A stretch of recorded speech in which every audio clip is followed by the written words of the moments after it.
আল্লাহর নবী হাবিবুল্লাহ পয়গম্বর আজমের উপরে মক্কাবাসীরা মিথ্যা অপবাদ দিয়েছিল। মোহাম্মদ জাদুকর, মোহাম্মদের কাছে যারা যায় কালমা পড়ে তারা মুসলমান হয়ে যায়। মোহাম্মদ জাদু করে মানুষকে মুসলমান বানায় না, না। আল্লাহ পাক আল্লাহ তাআলা দয়ার নবী মায়ার নবীকে এমন আপনার উত্তম আখলাক চরিত্র দান করেছিলেন। আমার রাসূলুল্লাহর কাছে আসার পর আল্লাহর পবিত্র কোরআন শুনে মানুষ আপনার মুসলমান হতো। ইসলাম ধর্মকে জানার পরে আপনার মানুষ মুসলমান হতো। কাউকে আপনার বাধ্য করা হতো না, তরবারি আপনার দেখানো হতো না। আল্লাহর নবীর একজন শ্রেষ্ঠ সাহাবী, তার নাম হলো আপনার বেলালে হাবসি।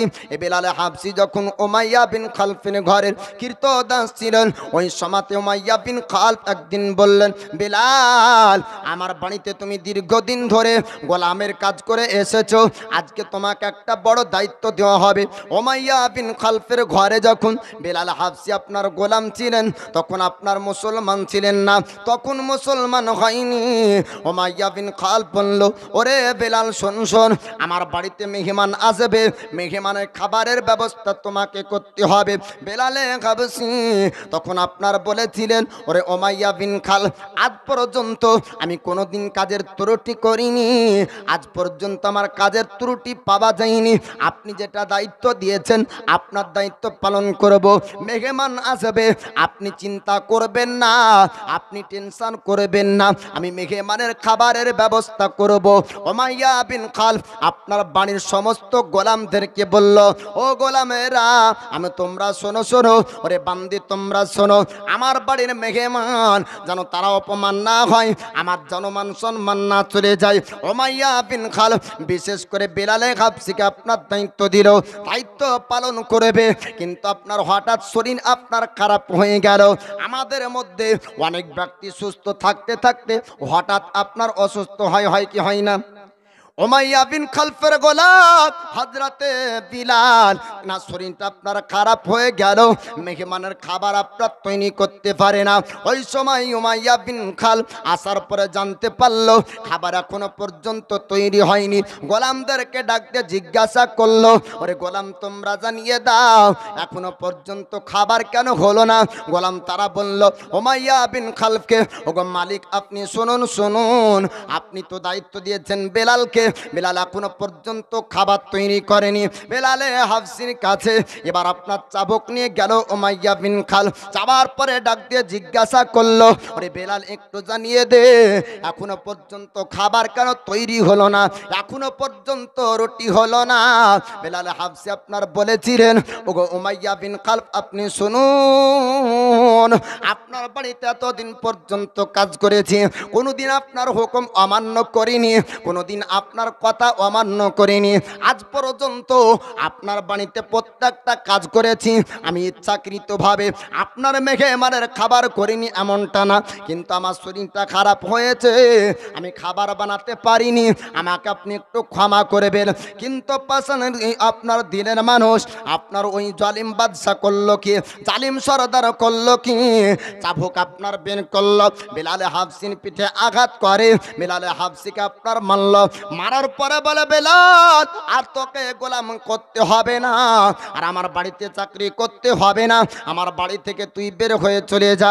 ওই সময়তে সরদার আপনার বেলালে হাবসির ওপর জুলুম করলো, বেলালে হাবসিকে আঘাত করলো, বাড়ি থেকে বের করে দেয়। বাড়ি থেকে বেলালে হাবসি আপনার বের হয়ে চলে গেলেন। যাওয়ার পরের একটি রাস্তাতে বসে বসে আপনার সময় কাটিয়ে দেয়। বেলালে হাবসিকে আপনার খাবার পর্যন্ত দিয়েছিল না, পান করতে পানি পর্যন্ত দিয়েছিল না। এখন আমরা পৃথিবীতে কত মানুষ সুখে আছি, খাবারের আপনার অভাব নাই, পান করার আপনার অভাব নাই। আজ থেকে 100 বছরের ইতিহাস উঠিয়ে দেখুন, আমাদের পূর্বপুরুষরা খাবারের কত কষ্ট করেছেন। আপনার ইতিহাস উঠিয়ে দেখুন, রাসূলুল্লাহর যুগে আপনার পানির তেমন ব্যবস্থা ছিল না। বেলালে হাবসি রাস্তায় বসে বসে আপনার 2 চোখ দিয়ে পানি ঝরে যায়। রাস্তার সমস্ত মানুষরা যাতায়াত করছিল, জিজ্ঞাসা করে, বেলাল, বেলাল তুমি রাস্তায় বসে বসে কেন এরকম ভাবে কান্না করো? তুমি যদি কারো বাড়িতে কাজ করো তাহলে তো ভালো হবে। বেলালে হাবসি বলেছিলেন, ওগো রাস্তার মানুষেরা তোমরা শোনো শোনো, আমি বেলাল আমি একটা বাড়িতে কাজ করতাম, নাম তার উমাইয়া বিন খালদ। আমি এক নয় দুই নয়, আমার বাল্যকালকে অতিবাহিত করেছি তার বাড়িতে গোলামের কাজ করতে করতে। একটা ভুল ত্রুটি হওয়ার জন্য আমাকে চাবুকের আঘাত করেছে, আমাকে বাড়ি থেকে সে বের করে দিয়েছে। কিন্তু রাস্তার কোনো মানুষ বেলালে হাবসির কাছে আপনার থামলো না, কেউ খাবারের ব্যবস্থাও করলো না। আল্লাহর নবী হাবিবুল্লাহ পয়গম্বরে আজম দয়ার মুস্তাফা উম্মতের দরদি নবী আমার বেলালে হাবসির কাছে আপনার গেলেন। যাওয়ার পরে ডাক দিয়ে বলে, বেলাল একটু তুমি বলো বলো রাস্তাতে কেন কান্না করো? তুমি তো একটা গোলাম, কারো বাড়িতে যদি গোলামের কাজ করো তবে তো তুমি খেতে পাবে, তুমি পান করতে পাবে। বেলালে হাবসি বললেন, ওগো সুন্দর চেহারার অধিকারী মানব, আপনার মতন কোনো ব্যক্তিকে আজ পর্যন্ত বেলালের চোখ দেখেনি। জোরে বলুন সুবহানাল্লাহ। আল্লাহ পাক আল্লাহ তাআলা আমার রাসূলকে এমন রূপ চেহারা দান করেছিলেন, আল্লাহর নবীর চেহারার মতন কিয়ামত পর্যন্ত কোনো মানুষের চেহারা আল্লাহ পাক দিবেন না।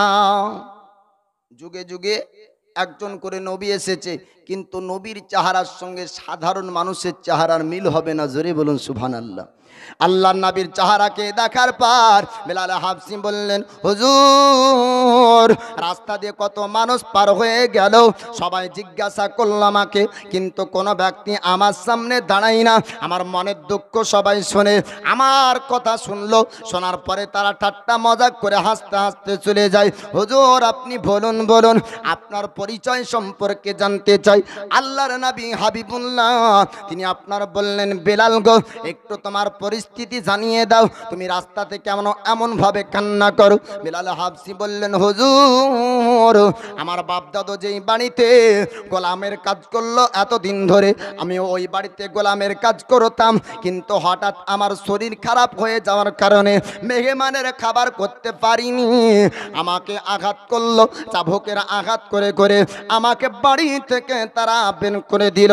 আল্লাহর নবী হাবিবুল্লাহ বললেন, ওরে বেলাল তুমি একটু জানিয়ে দাও, তুমি কি কোনো খাবার খেয়েছো, তুমি কি কোনো পান করেছো? বেলাল হাবসি বললেন, হুজুর আমি কোনো খাবার খাইনি, আমি কোনো জিনিস পান করতে পারিনি। এক নয় দুই নয়, আমার 3টা দিন কেটে গেল, 3টি রাত আমার কেটে গেল, এখনো পর্যন্ত কোনো ব্যক্তি আমাকে খাবার দেয়নি। আল্লাহর নবী হাবিবুল্লাহ আর দেরি করলেন না, ওই জায়গা থেকে সামনের দিকে আপনার চলতে শুরু করলেন। পিছন থেকে ডাক দেয় বেলাল হাবসি বললেন, হুজুর আপনাকে দেখে মনে করলাম আপনি মক্কাতে মনে হয় সবার থেকে আলাদা, আপনার চেহারা সবার থেকে আলাদা, আপনার ব্যবহার সবার থেকে আলাদা, কিন্তু না না হুজুর আপনিও সবার মতন বাড়ি চলে যান, আপনি তো কই খাবারের ব্যবস্থা করলেন না।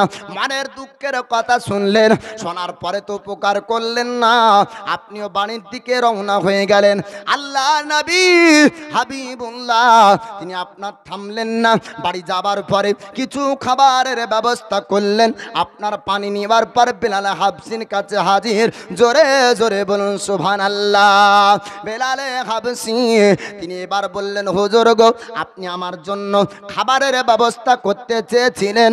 আপনার রাসূল পাক বললেন, বেলাল আমি যখন তোমার কথা শুনলাম তুমি 3 দিন কোনো জিনিস খাওনি, 3 দিন কোনো জিনিস পান করনি, আর তোমার কাছে সময় নষ্ট করতে চাইনি, কেননা সর্বপ্রথম তোমার প্রয়োজন যেটা ছিল সেটি হলো খাবার।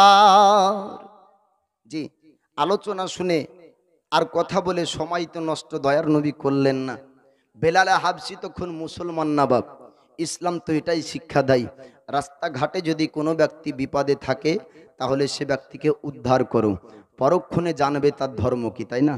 প্রথমে ধর্ম না, প্রথমে আপনি মানুষ, সে একজন মানুষ, রাস্তায় বিপদে পড়েছে তাকে উঠান, এটি হলো রসুলের শিক্ষা। জোরে বলুন সুবহানাল্লাহ। আল্লাহর নবী হাবিবুল্লাহকে মক্কাবাসীরা হিংসা করে অপবাদ দিয়েছিল যে মোহাম্মদ মানুষকে জোর করে মুসলমান বানায়। না না, মোহাম্মদ জোর করে মুসলমান বানাননি। আল্লাহর নবী হাবিবুল্লাহ শিক্ষা দিয়েছেন রাস্তাতে অসুবিধার কারণ যদি থাকে ওইগুলাকে হটিয়ে দিতে হবে। আমার রাসূলুল্লাহ শিক্ষা দিয়েছেন রাস্তায় যদি কোনো কাঁটা থাকে কাঁটাকে সরিয়ে দাও। রাস্তাতে হিন্দু চলবে, রাস্তায় খ্রিস্টান চলবে, রাস্তায় বৌদ্ধ চলবে, রাস্তায় মুসলমান চলবে, রাস্তায় বিভিন্ন ধর্মের মানুষ চলবে। আল্লাহর নবী হাবিবুল্লাহ বললেন না যে রাস্তায় মুসলমান চলবে ওই রাস্তার কাঁটা সরিয়ে দাও, যে রাস্তায় মুসলমান চলবে ওই রাস্তার অসুবিধার জিনিস হটিয়ে দাও। না না, আমার রাসূল এমন কথা বলেননি। আল্লাহর নবী বলেছেন যেই রাস্তায় মানুষ চলবে, মানুষ যেই রাস্তায় যাতায়াত করবে ওই রাস্তায় অসুবিধার জিনিস যদি দেখতে পাও ওই জিনিসগুলাকে সরিয়ে দিবে। এই শিক্ষা আমার দয়ার মুস্তাফা দিয়েছেন। জোরে বলুন সুবহানাল্লাহ। আল্লাহর নবী হাবিবুল্লাহ তিনি বেলালে হাবসিকে বললেন, বেলাল গো, এবার এখন তুমি খাবার খেয়ে নাও, পানি তুমি পান করে নাও, আগে তোমার জান শান্তি হোক, পরক্ষণে তোমার সঙ্গে কথা বলবো। আল্লাহর নবী বেলালকে আপনার খাবার খাওয়ালেন। এবার খাওয়া দাওয়া আপনার শেষ হলো। বেলালে হাবসিকে আমার রাসূলুল্লাহ বললেন, বেলাল গো, আমি তোমার সঙ্গে যাব তোমার মালিকের ঘরে। জোরে বলুন সুবহানাল্লাহ। বেলালে হাবসিকে নিয়ে যাবার পর উমাইয়া বিন খালফের ঘরে গেলেন। আল্লাহর নবী হাবিবুল্লাহ তিনি আপনার বললেন, ওরে উমাইয়া বিন খালফ, আপনি শুনুন শুনুন, এ বেলালকে আপনি আঘাত করেছেন, এ বেলালকে চাবুক মেরেছেন, এ গরিব বেলাল, এই গোলামের ওপর আপনি কেন অত্যাচার করেন? এবার উমাইয়া বিন খালফ বলেছিল, ওগো মুহাম্মদ, আপনি কেন এর জন্য এসেছেন বলুন। আল্লাহর নবী হাবিবুল্লাহ তিনি বললেন, বেলালকে আপনি আবার চাকরিতে নেন, আপনার বাণীর আপনি গোলাম আবার বানিয়ে নেন। 3 দিন পরে বেলালে হাবসি আবার উমাইয়া বিন খালফের ঘরে আপনার কাজ করতে লাগলেন, গোলামের চাকরি করতে লাগলেন। আল্লাহর রাসূলকে চেহারা আপনার দেখার পরে বেলালে হাবসির চোখ থেকে আমার নবী পাকের চেহারা আর হারাতে পারেন না। বারবার খেয়াল হয় আমার রাসূলুল্লাহর নূরানি চেহারা। জোরে বলুন সুবহানাল্লাহ। দয়ার নবীজি আমরা তোমায় ভুলতে পারি না, তোমার আম্মা আমি না গো তোমার দুধ মাখালিমা, তোমার আম্মা আমি না গো তোমার দুধ মাখালিমা। দয়ার নবীজি আমরা তোমায় ভুলতে পারি না, তোমার আম্মা আমি না গো তোমার দুধ মাখালিমা। তুমি জন্ম নিলে মায়ামিনার ঘরে, খোদার ফারিস্তা আসে সে ঘরে, তুমি সিরাতে রাসূল মারিফাতেরি বুলবুল, তোমার দোয়া কবুল করতে খোদা দেরি করে না, তোমার আম্মা আমি না গো তোমার দুধ মা হালিমা। জোরে বলুন সুবহানাল্লাহ। আল্লাহর নবী হাবিবুল্লাহ নুরানি চেহারাকে দেখে এ বেলালে হাবসি এবার সব সময়ে আমার দয়ার নবী মায়ার নবীর চেহারা তার চোখে ভাসে। বলুন সুবহানাল্লাহ। বেলালে হাবসি এবার আমার রাসূলুল্লাহ চেহারাকে দেখার পরে বারবার তার মনে খেয়াল হয়, এমন সুন্দর চেহারার মানুষ দেখেছি আজ পর্যন্ত মক্কার জমিনে এরকম সুন্দর মানুষ দেখতে পাইনি। মক্কায় হাজার হাজার মানুষ দেখেছি, এইরকম সুন্দর আখলাক চরিত্রর ব্যবহারের মানুষ দেখতে পাইনি। ওই মানবকে আবার আমার দেখতে মন চাই। আল্লাহর নবীর সাহাবী হযরত বেলালে হাবসির একজন প্রিয় আপনার বন্ধু ছিল। ওই বন্ধুকে জিজ্ঞাসা করে, বন্ধু একটু তুমি জানিয়ে দাও, বন্ধু একটু তুমি বলো বলো আল আমিন মোহাম্মদকে কি কোনোদিন দেখেছো? বন্ধু বলল, বেলাল আমি কোনোদিন দেখিনি, তবে কানে শুনেছি আল আমিন মোহাম্মদের আখলাক চরিত্র সম্পর্কে খুব সুন্দর। বেলাল হাবসি বললেন, বন্ধুরে আমি আজকে সুন্দর চেহারার অধিকারী একজন মানবকে দেখেছি। আল্লাহর নবীর সাহাবী হযরত বেলাল হাবসি আর বন্ধুর মধ্যে আপনার কথা হতে হতে কিছুদিন কেটে গেল। বেলাল হাবসির বন্ধু আপনার দয়ার নবী মায়ার নবীর কাছে কালেমা পড়ে আপনার মুসলমান হয়েছে। বেলাল হাবসি আপনার দেখে লক্ষ্য করে বন্ধন আপনার পরিবর্তন হয়েছে, জোরে বলুন সুবহানাল্লাহ। এক রকমের তার চলা ছিল, চলা আপনার পরিবর্তন হয়েছে, বলা পরিবর্তন হয়েছে। যখন অন্য ধর্মের মধ্যে ছিল তখন একরকম ভাবে চলতো, ইসলাম ধর্মে আসার পরে আপনার চলা পরিবর্তন হয়ে গেল। বেলাল হাবসি জিজ্ঞাসা করেছিলেন, বন্ধুরে তোমার চলা এমন পরিবর্তন কেমন করে হলো, একটু তুমি জানিয়ে দাও। বেলাল হাবসির বন্ধু বলেছিলেন, বন্ধু বলবো, তবে একটা কথা তোমাকে বলতে হবে, তুমি খবরদার খবরদার তোমার মালিককে যেন জানিয়ে দিবে না, খবরদার কোনো ব্যক্তির কাছে প্রকাশ করবে না। কেন না ওই সমাজে সর্দারদের উপরে আপনার কড়াকড়িভাবে আপনার আইন জারি করা হয়েছিল।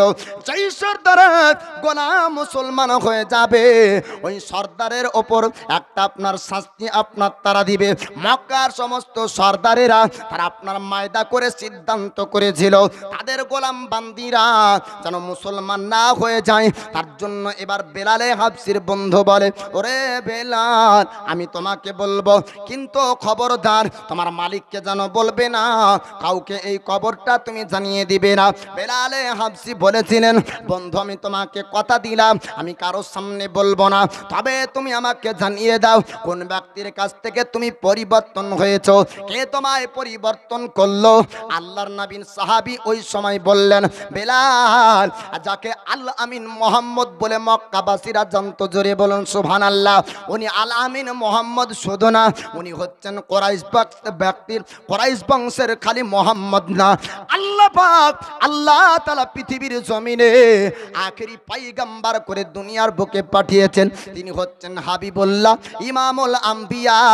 আল্লাহ পাক আল্লাহ তাআলা 1,24,000 মতান্তরে 2,24,000 নবীগণকে আপনার পৃথিবীর জমিনে পাঠিয়েছেন। প্রত্যেক নবীগণের ইমাম যিনি, তিনি হচ্ছেন দয়ার নবী মুস্তাফা, জোরে বলুন। বন্ধুরে আমি যখন ওই নবীর কাছে গেলাম, আমি কালমা পড়ে মুসলমান হলাম, আল্লাহর পবিত্র কোরআনের আয়াত শুনে শুনে আমার অন্তর পরিবর্তন হলো। আল্লাহর পবিত্র কোরআনের আয়াত শুনে শুনে আমি পরিবর্তন হয়েছি। আমার দয়ার মুস্তাফা আমাকে পরিবর্তন করেছে, আমার চলা পরিবর্তন হয়েছে, আমার বলা পরিবর্তন হয়েছে, আমার সমস্ত পরিবর্তন করেছেন আমার দয়ার নবী মুস্তাফা, জোরে বলুন। এবার বেলাল হাবসি বললেন, বন্ধুরে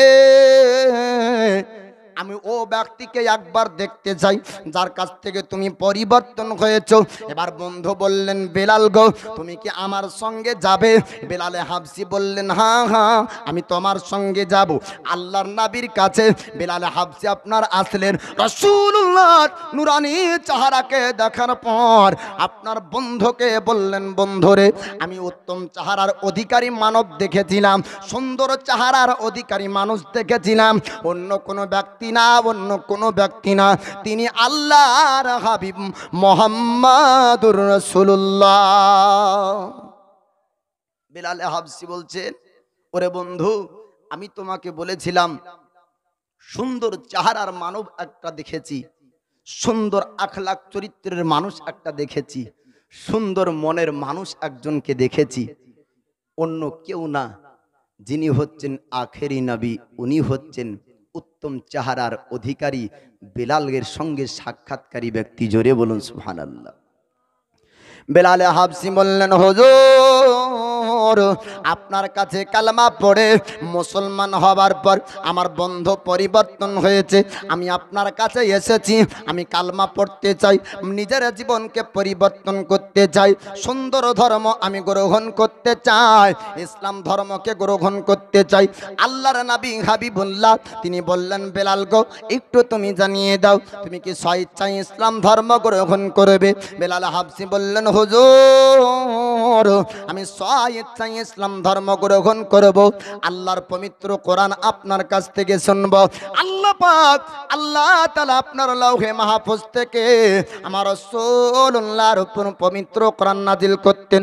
আমার দয়ার নবী মায়ার নবী হযরত বেলালকে কালমা পড়িয়ে দিলেন, মুসলমান হয়ে যায়। মুসলমান হবার পরে আল্লাহ পাকের পবিত্র কোরআন থেকে আয়াত আপনার তিলাওয়াত করতে করতে হযরত বেলাল হাবশিকে আপনার শোনাতেন। আজ আমরা মাওলানা বক্তব্য দিই, স্টেজে আপনার মাহফিলে মানুষ কম, জিলাপির দোকানে আপনার মানুষ বেশি, ঠিক কিনা ভুল? আল্লাহ নবী যখন আল্লাহর পবিত্র কোরআন তেলাওয়াত করতেন, আপনার জীবনে ওয়াকিয়ার মধ্যে পড়েছি, আমার রাসূল কোরআন তেলাওয়াত করতেন। কাফেরের বাড়ি থেকে মহিলারা ভিড় করত, বাচ্চারা ভিড় করত, কুরাইশেরা ভিড় করত, মক্কাবাসীরা ভিড় করত। শুধু মানুষ না, জঙ্গলের পশু পাখিরা পর্যন্ত আমার রাসূলুল্লাহর কোরআন শোনার জন্য ভিড় করত। জোরে বলো। আজ আমরা বক্তব্য দিলে মানুষ ঘুমাই, ঢোলে, গল্প করে, বাদাম চাবাই, পালিয়ে যায়, চলে যায়, আর জিলাপির দোকানে ভিড় হয়। আমার দয়ার নবী মায়ার নবীর কথা আপনাদেরকে বলবো, মক্কাবাসীরা বাৎসরিক বছরে একটি গান মেলা অনুষ্ঠান করত, বাজনার অনুষ্ঠান করত। ও অনুষ্ঠানের জায়গাতে আমার দয়ার নবী মায়ার নবী আল্লাহর পবিত্র কোরআন তেলাওয়াত করেছিলেন, কিতাবের মধ্যে লিপিবদ্ধ রয়েছে।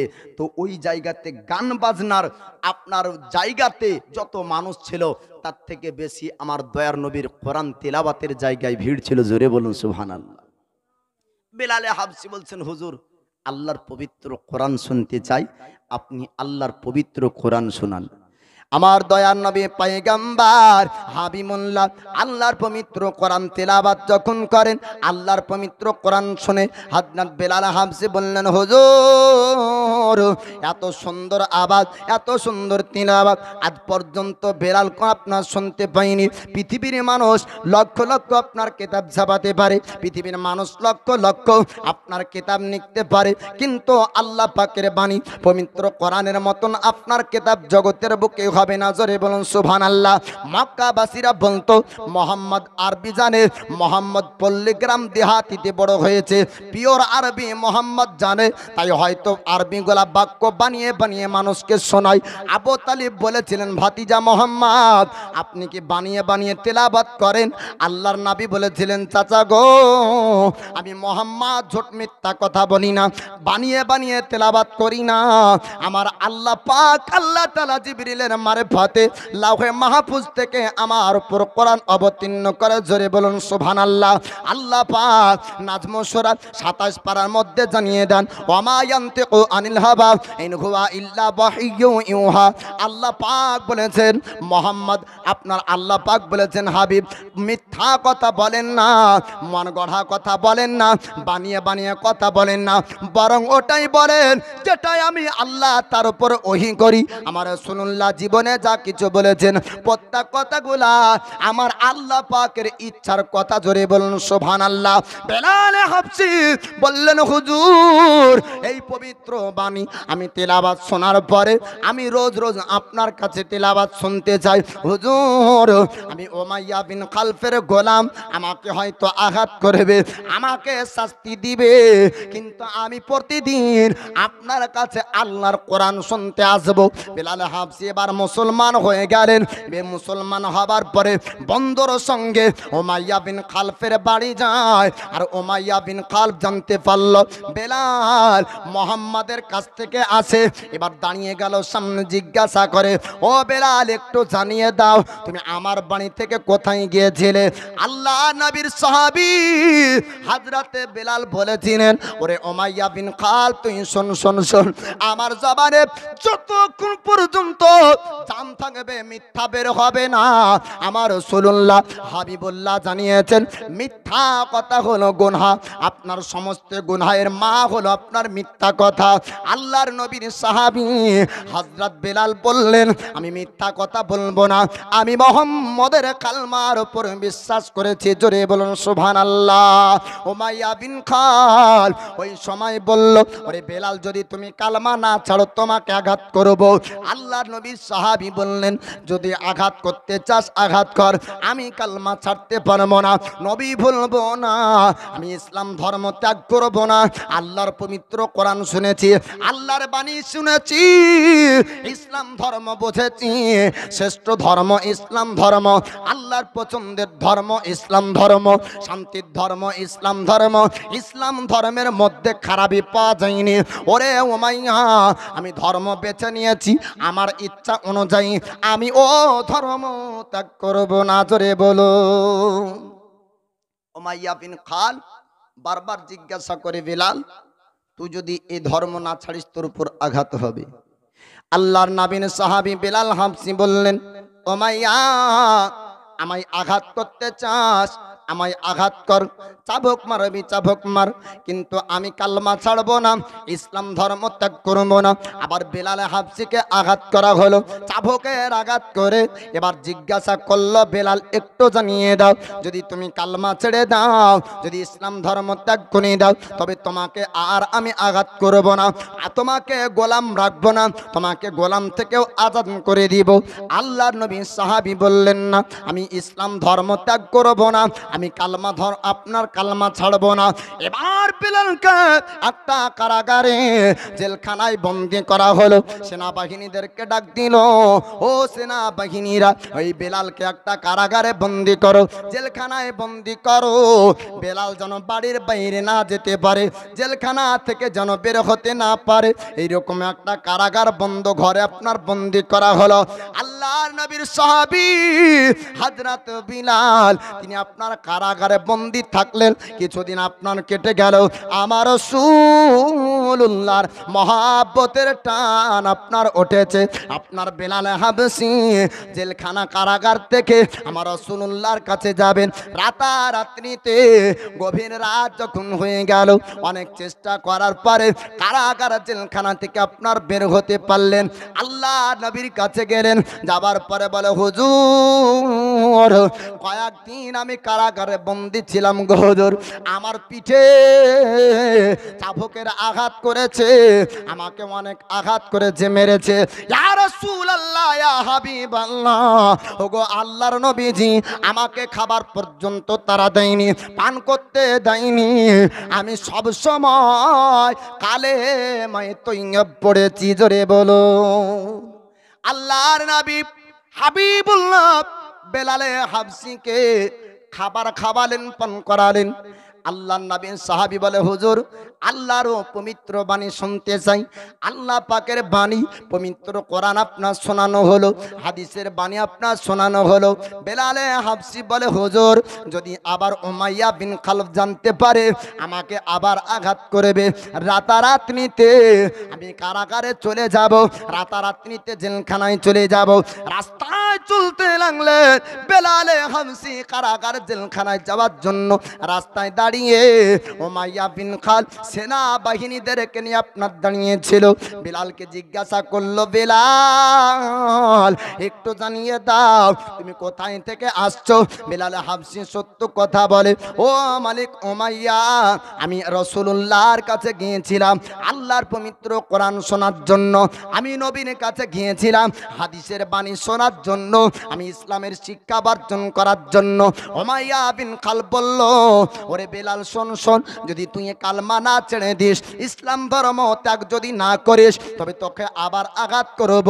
বেলালে হাবশী বলেছিলেন, ওরে উমাইয়া শোন শোন, আমাকে যত আঘাত করবি তুই কর, কিন্তু আমি রাসূলুল্লাহ ভুলব না।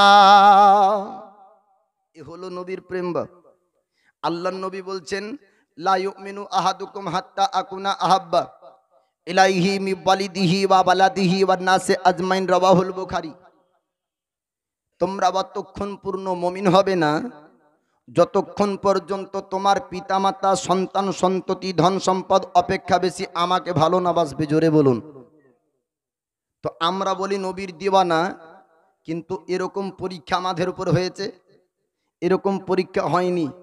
আমরা শান্তির ধর্ম ইসলাম ধর্ম খুব সহজেই পেয়েছি না বাপ। হাজারো হাজার লক্ষ লক্ষ মুসলমানদের রক্তের পরিবর্তে ইসলাম পেয়েছি। জোরে বলুন সুবহানাল্লাহ। এ বেলালে হাবশী বলছেন, উমাইয়া বিন খালফকে, আরে উমাইয়া শোন, জীবন আমি কোরবান করতে রাজি, নবীর প্রেম ছাড়তে রাজি না। বলুন সুবহানাল্লাহ। আল্লাহর নবীর সাহাবী হযরত বেলাল বললেন, উমাইয়া আমাকে যদি তুই মেরে ফেলিস, আমাকে যদি তুই কতল করে দিস, জানকে কোরবান করব, আমি রাসূলুল্লাহর কালমা ছাড়ব না, ইসলাম ধর্ম ত্যাগ করব না। ওই সময় উমাইয়া বিন খালফ বলল, বেলাল তুই তো আমার বাণীর গোলাম, তুই তো আমার বাণীর কৃতদাস, আমার বিনা অনুমতিতে তুই কেমন করে একটা ধর্ম পছন্দ করতে পারিস?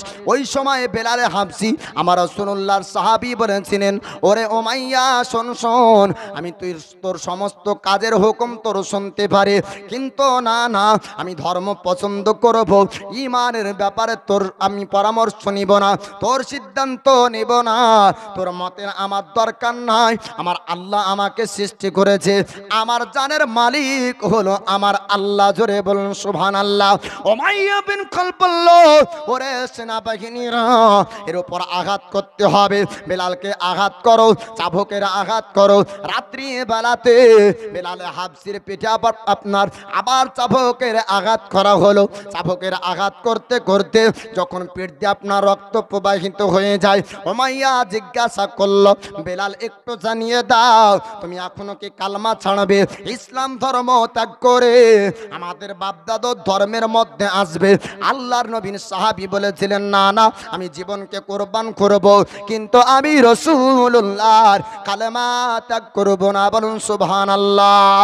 আল্লাহর নবীর সাহাবী বেলাল বলেছিলেন, ওরে উমাইয়া শোন শোন, আমি জীবন তো কোরবান করব, কালমা ছাড়ব না, মার মার, যত আঘাত করার ইচ্ছা আছে আঘাত করে নে।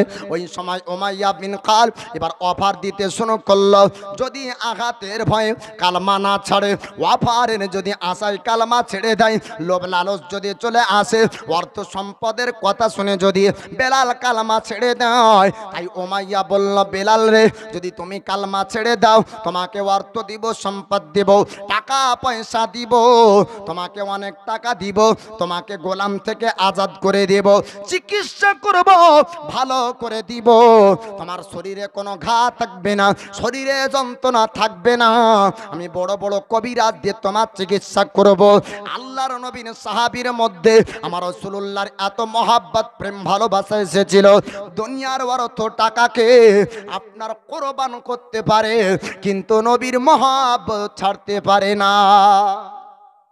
সাহাবী রাসূল নবীর মহাব্বত ছাড়তে পারে না, বাপ দুনিয়ার টাকাকে কুরবান করে দিতে পারে। আল্লাহ নবীর সাহাবী বেলাল হাবশী বললেন, উমাইয়া আমায় টাকায় লোভ ধরাস না, আমাকে ধন সম্পদের লোভ ধরাস না, আল্লাহর নবীর কালমা পড়েছি, আমি নবীকে ভালোবেসেছি, ইসলাম ধর্মের মধ্যে এসেছি, আমি এ ধর্ম ত্যাগ করব না, আমি নবীকে ছাড়ব না, নবীর কালমা ভুলবো না। আবার চাবুকের আঘাত করে আল্লাহর নবীর সাহাবী হযরত বেলাল আহাদ আহাদ বলে, আমার রাসূলুল্লাহকে আপনার স্মরণ করে কালমা এত পড়ে, রাত আপনার গভীর হয়ে গেল। উমাইয়া বলল, ওরে সেনাবাহিনীরা, একে একটা গাছের মধ্যে বেঁধে রাখো, একটা গাছে বাঁধা থাকবে, সারা রাত কেটে যাবে, রাত্রি বেলায় যন্ত্রণায় ছটফট যখন করবে, জান যখন বাঁচাতে চাইবে, আমাকে হয়তো বলবে কালমা ছেড়ে দিব, পরের দিন সকাল বেলায় বেলালকে চিকিৎসা করব। সারা রাত একটা গাছের মধ্যে বাঁধা থাকলো, সারা রাত আপনার একটা গাছে বেঁধে রাখলো। আল্লাহর নবীর সাহাবী হযরত বেলাল হাবশী সারা রাত ধরে আমার রাসূলুল্লাহর কালমা পড়ে। সারা রাত গাছে বাঁধা দয়ার নবী, মায়ার নবীর কালেমার বাণী পড়ছেন, আহাদ আহাদ শব্দ ব্যবহার করে হযরত বেলাল হাবশী রাত আপনার অতিবাহিত করে দেয়। আপনার সকাল হয়ে গেল, উমাইয়া বিন খালফ ওই পাপী আপনার জালিম, ওই আপনার জালিম সর্দার আবার সেনাবাহিনীকে নেবার পর বেলাল হাবশীর কাছে আপনার চলে গেল, মরুভূমির কাছে বেলাল হাবশীকে আপনার বাধা হয়েছিল। আল্লাহর নবীর সাহাবী বেলালকে জিজ্ঞাসা করলেন, বেলাল রে, সারা রাত তোমার কেটে গেল, তুমি কি সিদ্ধান্ত নিয়েছো একটু জানিয়ে দাও, তুমি কি কালমা ছাড়বে, ইসলাম ধর্ম কি ছাড়বে? আল্লাহর নবীর সাহাবী বলেছিলেন না না আমার জীবনকে কুরবান করব। ওরে উমাইয়া আমি রাসূলুল্লাহর কালমা ছাড়বো না। আল্লাহর নবীর সাহাবী বেলাল বললেন উমাইয়া সারা রাত একবারও বেলাল নিজের শরীরের যন্ত্রণার করেনি, সারা রাত কালেমা তিলাওয়াত করেছে। বেলাল সারা রাত ধরে দয়ার নবীর কালেমা পড়েছে।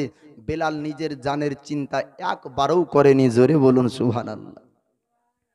উমাইয়া বিন খালদ বলল ওরে বেলাল তবে তোমাকে আবার আঘাত করা হবে, এখনো সময় আছে, তুমি সিদ্ধান্ত করো। তুমি কি নিজের জান বাঁচাতে চাও, তুমি কি নিজে বাঁচতে চাও? আল্লাহর নবী সাহাবী বললেন না না, রাতের মধ্যে সারা রাত আমার শরীর থেকে রক্ত ঝরেছে, আমি বেলাল একবারও জানের চিন্তা করিনি, খালি আমার রাসূলুল্লাহ চেহারা দেখতে মন চায়। আল্লাহর নবীর সাহাবী হযরত বেলাল বললেন উমাইয়া রে তুই আঘাত কর, আমার কোনো অসুবিধা হবে না। আমি রাসূলুল্লাহ নূরানি চেহারা যদি দেখেনি আমার শরীরের যন্ত্রণা ভুলে যাব। জোরে বলো। আবার সেনাবাহিনীকে বলল ওরে আমার সেনাবাহিনীরা বেলালকে আঘাত করো। এখনো পর্যন্ত বেলালের তেজ আছে, এখনো বেলালের শক্তি আছে। বেলালকে আবার আঘাত করা হলো। আল্লাহর নবীর সাহাবী হযরত বেলালকে আবার চাবুক মারে, চাবুকের আঘাত মারতে মারতে রক্ত করে দেয়, শরীরে ঘা হয়ে যায়। আল্লাহর নবীর সাহাবী বেলালের আস্তে আস্তে শরীরটা আপনার দুর্বল হয়ে যায়, হাত চলা বন্ধ হয়ে যায়, পা চলা বন্ধ হয়ে যায়, কিন্তু জবানে আল্লাহর নবীর পবিত্র আপনার কালেমা তিলাওয়াত করে। বেলাল হাবশিকে একজন সেনা গেল, যাওয়ার পরে জিজ্ঞাসা করে ওরে বেলাল কেন তুমি অযথা তোমার জীবনকে হারাচ্ছ? এখনো সময় আছে, একবার ইশারা করে বলো বাপ দাদুর ধর্মের মধ্যে তুমি ফিরে আসবে, তোমাকে চিকিৎসা করাবো, তোমাকে ভালো করে দিব, অর্থ সম্পদ দিব, আরবের একজন ধনী বানাবো, মক্কার একজন ধনী হবা। ওগো বেলাল সময় আছে, এখনো তুমি তোমার সিদ্ধান্ত ঠিক করে নাও। আল্লাহর নবীর সাহাবী হযরত বেলাল বলেছিলেন না না জীবন কুরবান করব, আমি রাসূলুল্লাহর কালেমা ছাড়বো না। জোরে বলুন সুবহানাল্লাহ। আল্লাহর নবীর সাহাবী বেলালকে এত আঘাত করার পর যখন কালেমা ছাড়াতে পারল না, উমাইয়া বিন খালদ বলল ওরে আমার সেনাবাহিনী তোমরা শোনো শোনো, এইরকম ভাবে বেলাল কালেমা ছাড়বে না, দুটো ঘোড়া নিয়ে আসতে হবে, দুটো তেজা আলা ঘোড়া নিয়ে আসতে হবে, দুটো সম্বল ভালো আপনার ঘোড়া আনতে হবে, জোরালো দুটো ঘোড়া আনো, তাদের পায়ে দুটো রশি বেঁধে দাও, আর বেলালের দুই হাতে দুটো রশি বেঁধে দাও, মরুভূমির পানিতে চক্কর লাগাও। মরুভূমির পানিটা আরবের বুকে যারা হজ করতে গিয়েছেন বাবা তারাই জানে, এই মরুভূমির বালিতে যখন রৌদ্রের তাপ পড়ে কেমন অবস্থা আপনার হয়, মানুষ পায়ে হেঁটে মরুভূমির বালিতে চলতে পারে না, উটের পিঠে চড়ে মরুভূমির বালি পার হতে হয়। আল্লাহর নবীর সাহাবী হযরত বেলালকে হাতে আপনার রশি বাঁধা হলো, আর আপনার ঘোড়ার পায়ে রশি বাঁধলো, পুরো মরুভূমির বালিতে আপনার চক্কর লাগায়। আল্লাহর নবীর সাহাবী হযরত বেলালের ঘা বানা শরীরে যখন আপনার গরম বালি পড়ে, আল্লাহর নবীর সাহাবীর চোখ দিয়ে আপনার পানি ঝরে কাঁদে আর আহাদ আহাদ বলে। দয়ার নবীর সাহাবী পুরো বালির চক্কর লাগানোর পরে একটা জায়গায় রাখা হলো। জিজ্ঞাসা করেছিল উমাইয়া বিন খালদ ওরে বেলাল এখনো তো সময় আছে, তোমার এখনো আত্মা নামক বস্তু রূহ তোমার মধ্যে আছে, যদি এখনো তুমি ইশারা করে কালেমা ছেড়ে দাও, ইসলাম ধর্ম ছেড়ে দাও, তোমাকে চিকিৎসা করে ভালো করব। হযরত বেলাল বলেছিলেন না না আমি কালেমা ছাড়বো না, আমি ইসলাম ধর্ম ত্যাগ করব না। যে ধর্ম বেলাল বেছে নিয়েছে, জীবন যদি হারাতে হয় ও ধর্ম বেলাল হারাবে না। আল্লাহর নবীর সাহাবী হযরতে বেলালের হাত পা শরীরের অঙ্গ প্রত্যঙ্গ সব চলা বন্ধ হয়ে গিয়েছিল। আল্লাহর নবীর সাহাবী হযরত বেলাল ইশারা করে বলেছিলেন উমাইয়া রে আমি সব দিতে পারি জীবনের, কিন্তু আমি কালেমা ছাড়তে পারবো না, ইসলাম ধর্ম ত্যাগ করতে পারবো না। আল্লাহর নবীর সাহাবী হযরতে বেলালে হাবসিকে তার লক্ষ্য করে দেখলো এত আঘাত সহ্য করে, এত জুলুম সহ্য করে, তার বিনিময়ে কালেমা ছাড়ে না, এ বেলালকে আর পারা যাবে না। উমাইয়া বিন খালব বলল, একে একটি জায়গায় রেখে দাও, আর বেলালকে পারা যাবে না, ও কালেমা ছাড়বে না। একটি বড় পাথর আনা হলো, বেলাল যেন উঠে না চলে যেতে পারে, বেলাল যেন পালিয়ে না যেতে পারে, বেলাল যেন আবার সুস্থ না হয়ে যায়, এর বুকে একটা পাথর চেপে মরুভূমির বালিতে রেখে দাও, এই পাথর চাপানো থাকতে থাকতেই সে মারা যাবে। এমন তার মনের পরিকল্পনা উমাইয়া বিন খালফের। উমাইয়া বিন খালফ বলল, ওমা সেনা বাহিনীরা একটা বড় পাথর নিয়ে আসো, আর বেলালের বুকে চাপিয়ে দাও। আল্লাহর নবীর সাহাবী হযরত বেলালের বুকে মরুভূমির বালিতে আপনার বড় একটা পাথর চাপানো হলো। বড় পাথর চাপিয়ে সেনাবাহিনীদেরকে বলল, তোমরা চলো এবার বাড়ি চলে যাই, বেলালকে আর পারা যাবে না, বেলাল আর কালমা ছাড়বে না। এত আঘাত যখন সহ্য করেছে, জীবন বের হয়ে যাবে, সেই ব্যক্তি মারা যাবে, কিন্তু কালমা ত্যাগ করবে না, ইসলাম ধর্ম ছাড়বে না।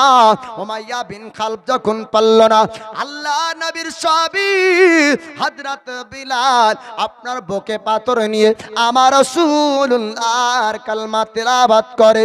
ওই সময়তে আমার রাসূলুল্লাহর একজন শ্রেষ্ঠ সাহাবী, তার নাম হলো আবু বকর সিদ্দিক, তিনি ব্যবসা করে বাড়ির দিকে রওনা হয়। পিছন থেকে একজন রমণী ডাক দিয়ে বললেন, ওগো নবীর সাহাবী আবু বকর, একটু দাঁড়িয়ে যান, একটু দাঁড়িয়ে যান। আল্লাহর নবীর সাহাবী লক্ষ্য করলেন রমণীর আওয়াজ, মহিলা আওয়াজ দেয়, আমাকে দাঁড়াতে বলে কারণ কি? আল্লাহর নবীর সাহাবী আবু বকরকে বললেন, ওগো নবীর সাহাবী, আপনি একটু শুনুন, শুনুন, আপনাদের সঙ্গের একজন সাথীকে, আপনাদের এক বন্ধুকে, আপনাদের মধ্যে একজন সাহাবীকে আমার আব্বা অন্যায় ভাবে কষ্ট দেয়, আমার আব্বা অন্যায় ভাবে মারে। যেই ধর্মের ব্যক্তি হোক না কেন, মানুষের কারো কারো আপনার মানবী ব্যবহার ভালো থাকে, ঠিক না? সব ধর্মের মানুষই মানে খারাপ না। অনেক ধর্মের, খ্রিস্টান ধর্মেরও কিছু মানুষ আছে তার মানবী ব্যবহার ভালো আছে, নাই? হিন্দু ধর্মের অনেক মানুষ আছে তার ব্যবহার এমনি ভালো আছে। তো উমাইয়া বিন খালফের বেটির এমনি ব্যবহার ভালো, অন্যায় আর ন্যায় এটা বুঝতো। তাই ওই মহিলা বলছে, আমার আব্বা যে অন্যায়ভাবে এক গোলামকে কষ্ট দিচ্ছে, আপনি একটু আসুন। আল্লাহর নবী সাহাবী হযরত আবু বকর বললেন, ওরে উমাইয়ার বেটি, আমাদের সঙ্গের কোন সাথীকে তোমার আব্বা কষ্ট দেয়? বলে, আমাদের বাড়ির গোলাম, নাম তার বেলালে হাবসি, বেলালে হাবসিকে আমার আব্বা অন্যায় ভাবে কষ্ট দেয়, আমার আব্বা অন্যায় ভাবে আঘাত করে।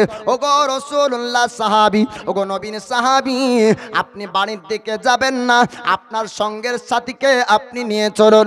আল্লাহ নবীর সাহাবী হযরত বেলাল, আপনার বেলালের কাছে আবু বকর সিদ্দিক আপনার আসলেন, আসার পরে ডাক দেয় উমাইয়া বিন খালফকে, উমাইয়া বল বল, বেলালকে কেন আঘাত করেছিস, বেলালকে কেন কষ্ট দিয়েছিস, বেলালকে কেন মেরেছিস বল। উমাইয়া বলেছিল, আমার বাড়ির একজন কৃতদাস, আমার বাড়ির একজন গোলাম, আমার বিনা অনুমতিতে কেমন করে একটা ধর্ম সে গ্রহণ করতে পারে, আমার বিনা অনুমতিতে একটা ধর্ম মানতে পারে না। নবীর কালমা তেলাওয়াত করলো, নবীর কালমা পড়েছে, মুসলমান হয়েছে, আমি এটা মেনে নিতে পারিনি, তাই তাকে আঘাত করেছি। আল্লাহর নবীর সাহাবী হযরত আবু বকর সিদ্দিক ওই সময় বললেন, উমাইয়া রে, আমার ব্যবসার সমস্ত টাকা তোকে দিব, বিনিময়ে বেলালকে নিতে চাই, তুই রাজি কিনা একটু জানিয়ে দে। ওই সময় উমাইয়া বলল, টাকার লোভ আপনার সবার আছে, না হলে রাজা আপনার চোর হবে না, ঠিক না ভুল? টাকার লোভ সবার আছে বাপ, মন্ত্রীও চুরি করে, নেতাও চুরি করে, ও তো অভাব নাই, তারপরে চুরি করে কেন? উমাইয়া বিন খালফ একজন সর্দার হওয়া সত্ত্বেও বলছে, আবু বকর, যখন বেলালকে আঘাত দিয়েও পারলাম না, এত মেরেছি তাও পারিনি, বেলাল তো মারা যাবে, তবে যে টাকাটা পাবো ওটাই লাভ হবে, ও টাকাটা দাও, বিনিময়ে বেলালকে দাও।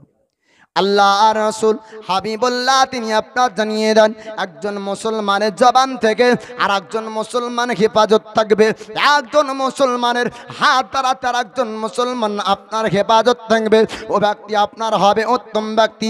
4 লক্ষ টাকা খরচ করে আপনার কাবা তওয়াফ করে, 4 লক্ষ টাকা খরচ করে মদিনার আপনার জিয়ারত করে, 4 লক্ষ টাকা খরচ করে মক্কা মদিনা ভ্রমণ করার পরে হাজি যদি হজ করে আসে তবুও আপনার উত্তম হবে না যদি বাড়ির পাশে অসহায় কোনো গরিব ব্যক্তি না খেতে পেয়ে আপনার দিন কাটায়। ঠিক না? আপনি হজে যাচ্ছেন 4 লক্ষ টাকা খরচ করে, অথচ বাড়ির পাশে একজন গরিব ব্যক্তি খেতে পায় না, একজন এতিম ব্যক্তি কান্না করে। উমরা হজ করতে যাচ্ছেন 1 লক্ষ টাকা খরচ করে, একজন এতিমের ঈদের পোশাক হয় না, তো এই এতিমকে ভালোবেসে তাকে দান করা উমরা হজের থেকে বেশি সওয়াব। জোরে বলুন সুবহানাল্লাহ। আবু বকর সিদ্দিক বলে, ও মাইয়া রে,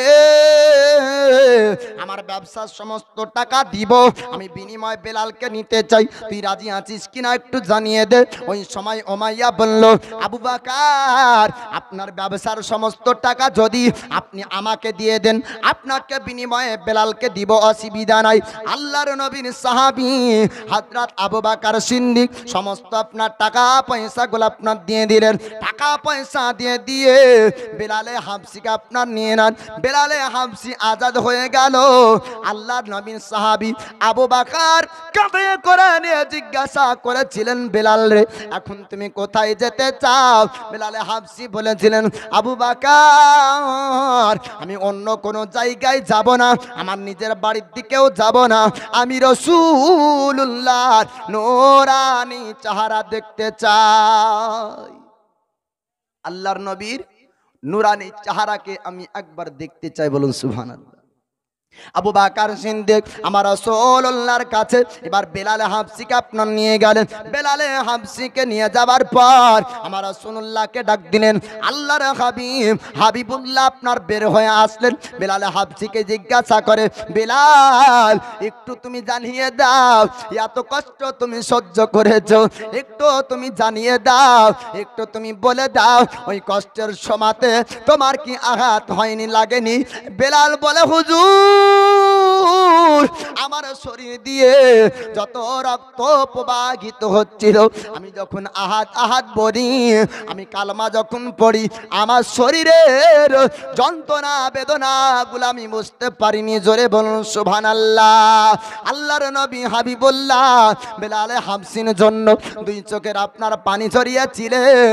বেলাল হাবশিকে আপনার রাসূলুল্লাহ বলেন, ও বেলাল, একটু তুমি তোমার শরীরটা দেখিয়ে দাও। আপনার শরীরটা দেখানো হলো। আল্লাহ পাক আল্লাহ তাআলা আমার দয়ার নবী মায়ার নবীকে এত শক্তি পাওয়ার ক্ষমতা দান করেছিলেন। ডক্টরের চিকিৎসা ফেল হয়ে যাবে, আপনার কবিরাজের চিকিৎসা ফেল হয়ে যাবে, কিন্তু আমার রাসূলুল্লাহ যাকে চিকিৎসা করবে আপনারও চিকিৎসা ফেল হবে না। জোরে বলুন সুবহানাল্লাহ। ডক্টর অপারেশন করার পরে রোগী আপনার মারা যায়, ডক্টর আপনার চিকিৎসা করার পরে রোগীর আপনার রোগ ভালো হয় না। আমার রাসূলুল্লাহ হাবিবুল্লাহ তিনি বললেন, বেলাল গো, তোমার শরীরটা একটু দেখিয়ে দাও। জামা খোলা হলো। আমার দয়ার নবী মায়ার নবীজি নূরানি হাত যখন ভুলিয়ে দেন, ও বেলালে হাবশির শরীরের ঘাগুলা ভালো হয়ে যায়। আমার দয়ার নবীর নূরানি হাত ভুলিয়ে দেন, তো আপনার ডক্টরের চিকিৎসা লাগে না, ওষুধ লাগে না, এই হাত ভোলানোতে শরীর ভালো হয়ে যায়। আবু বকর সিদ্দিককে 1 নয় 2 নয় 70 বার আপনার সাপে যখন ছবল মেরেছিল, নবী সামান্য লালা মোবারক লাগিয়েছিলেন, তো ও বিষ পানি হয়ে গিয়েছিল। জোরে বলুন সুবহানাল্লাহ। তো আমি বক্তব্য শুরু করার পূর্বে কি বলেছিলাম, যে মিথ্যা অপবাদ মক্কাবাসীরা দিয়েছিল যে নবী জোর করে মুসলমান বানায়। এ বেলালে হাবশি এত কষ্ট সহ্য করেও ইসলাম ছাড়তে চায়নি। ইসলাম ধর্মের মধ্যে এতটাই মজা পেয়েছে। জোরে বলবেন না? বেলালে হাবশি তিনি স্বেচ্ছায় ঈমান এনেছেন নবীর আখলাক, চরিত্র, গুণ, ব্যবহারকে দেখে আর আল্লাহর পবিত্র কোরআন তেলাওয়াতকে শুনে। বেলালে হাবশি যখন অন্য ধর্মের মধ্যে ছিল, তখন ছিল গোলাম, তখন চাকরের কাজ করত, ভুল ত্রুটি হলে চাবুকের আঘাত পেত। ইসলাম ধর্ম গ্রহণ করলো, ইসলাম ধর্মে গ্রহণ করলেন তো আল্লাহর নবী হাবিবুল্লাহ তিনাকে শ্রেষ্ঠ মুয়াজ্জিন বানালেন। জোরে বলুন সুবহানাল্লাহ। যখন জামাতে নামাজ চালু হবে, সাহাবীরা মাসওয়ারা করছেন, হুজুরকে বলছেন, হুজুর জামাতে তো নামাজ পড়বো, টাইম বুঝবো কি করে? কেউ বলছে বাঁশি বাজান না, বাঁশি বাজানো যদি হয় তাহলে কি হবে, শব্দ শুনে মানুষ আসবে। কেউ বলছে যে কি না আগুন জ্বালানো হোক, আলা দেখে বুঝবে। তো একজন সাহাবী তিনি স্বপ্ন যোগে আজানের এই ধ্বনি, আজানের এই শব্দগুলি, বাক্যগুলি তিনি স্বপ্ন যোগে দেখেছিলেন। আর উমারে ফারুক বলেন, হুজুর ইয়া রাসূলুল্লাহ, ইয়া হাবিবাল্লাহ, নবী গো, এমন কেন মাসওয়ারা হচ্ছে না, এমন কথা কেন উঠছে না, যাতে আল্লাহর জিকিরও হবে, আজানে আপনার নামাজের সময়ও বুঝতে পারা যাবে। জোরে বলুন সুবহানাল্লাহ। তো আল্লাহর নবী হাবিবুল্লাহ তিনি আজান চালু করলেন, আর ও সাহাবীকে বললেন, বেলালে হাবসিকে এই শব্দগুলি তুমি শিখিয়ে দাও। আর বেলালে হাবসির আওয়াজের কণ্ঠ খুব সুন্দর ছিল। এখন অ্যালার্ম দিয়ে আমরা ঘুম থেকে উঠতে পারি না, বেলালে হাবসি আজান দিলে মক্কাবাসীরা আজান শুনে উঠে পড়তেন। জোরে বলেন। এ বেলালে হাবসির আজানের আপনার এমন অ্যালার্ম লাগানো ছিল বাপ। তো বেলালে হাবসি ঈমান আনলেন, নবী জাদু করে ঈমান আনালেন না। বেলালে হাবসি মুসলমান হলেন, নবী জাদু করে মুসলমান করলেন না।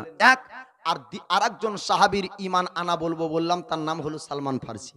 দুইজন সাহাবী কথা বলবো, যতজন সাহাবী ঈমান এনেছেন আমার দয়ার নবী, মায়ার নবী কাউকে জোর করে মুসলমান বানাননি। মসজিদে নববীতে একজন বেধর্মী ব্যক্তি দাঁড়িয়ে পেশাব করলো। কি করলো? দাঁড়িয়ে পেশাব করলো। ওমারে ফারুককে দেখে মাতালরা মদ পান করা বন্ধ করে দিত। এত সাহসী ভয়ঙ্কর সাহাবী ছিলেন। ওমারে ফারুক বলছেন, হুজুর একবার অনুমতি দেন। কবার? একবার খালি বলেন, এর গর্দানকে আলাদা করব এর শরীর থেকে, এর মুন্ডু আলাদা হয়ে যাবে। তো দয়ার নবী বলছেন, আই উমার একটু দাঁড়িয়ে যাও। আলিয়া শেরে খোদা বলছেন, হুজুর একবার অনুমতি দেন। যে আলিয়া শেরে খোদা এক হাতে 40 মণ আপনার লোহার দরওয়াজাকে ঢাল হিসাবে ব্যবহার করেন। ও আলিয়া শেরে খোদা বলছেন, হুজুর একবার অনুমতি দেন, এর গর্দান আলাদা করব। নবী বলছেন, একটু দাঁড়িয়ে যাও। কিছু সাহাবী রাসূলকে আমার নবী বললেন, কয়েক লোটা পানি আনো। কয়েক লোটা পানি আনা হলো। মসজিদে নববীকে ধৌত করলেন। আল্লাহর নবী জিজ্ঞাসা করলেন, আলী আমি ইলমের কামরা যদি হই, তুমি তার দরওয়াজা একটু তুমি বলো এই মসজিদে নামাজ হবে কিনা। আলী শেরে খোদা বললেন, হুজুর পেশাব করলো এই ইহুদি, পেশাব করলো বেধর্মী, মসজিদ তো নাপাক ছিল, কিন্তু পানি এমন একটি পাক যে সমস্ত নাপাককে পাক বানিয়ে দেয়, এই জায়গাতে নামাজ হবে, অসুবিধা নাই। আমার নবী বললেন, যে জায়গাতে কয়েক লোটা পানিতে সমাধা হয়ে যায় ওই জায়গাতে তরবারির উঠানোর প্রয়োজন নাই। এই শিক্ষা হলো আমার রাসূলুল্লাহর শিক্ষা। জোরে বলুন সুবহানাল্লাহ। তারপরেও মুসলমানকে জঙ্গি বলে, তারপরেও মুসলমানকে সন্ত্রাসী বলে, তারপরেও মুসলমানকে জালিম বলে, তারপরেও মুসলমানদেরকে খারাপ বলে। আজকে এ দুনিয়ার অপবাদ না, আপনার 1500 বছর পূর্বেও মুসলমানকে অপবাদ দিয়েছিল, 1500 বছর পরেও মুসলমানকে অপবাদ দিবে। ও ব্যক্তি দাঁড়িয়ে দাঁড়িয়ে ইসলামের শিক্ষা দেখলো, নবীর আদর্শ দেখলো, দেখার পরে আসার পরে বলেছিল, হুজুর গো আমি জেনেছিলাম না, আমি জানতাম না ইসলাম এমন শিক্ষা দেয়, ইসলাম এমন আদর্শের শিক্ষা দেয়। হুজুর আপনার ব্যাপারে আমার জানা ছিল না যে মসজিদে পেশাব করলেও আপনি রাগেন না, মসজিদে পেশাব করলেও তরবারি উঠান না। আপনি কেমন করে তরবারি দেখে মুসলমান বানাতে পারেন? আপনি কেমন করে জাদু করে মুসলমান বানাতে পারেন? হুজুর ইসলামের শিক্ষা দেখে আমি ইসলাম ধর্ম গ্রহণ করতে চাই। জোরে বলুন সুবহানাল্লাহ। ও ব্যক্তি মুসলমান হয়ে গেল। তো এমন ভাবেই সাহাবায়ে কেরামগণ ইসলাম ধর্ম গ্রহণ করেছে, জোর করে মুসলমান বানানো হয়নি।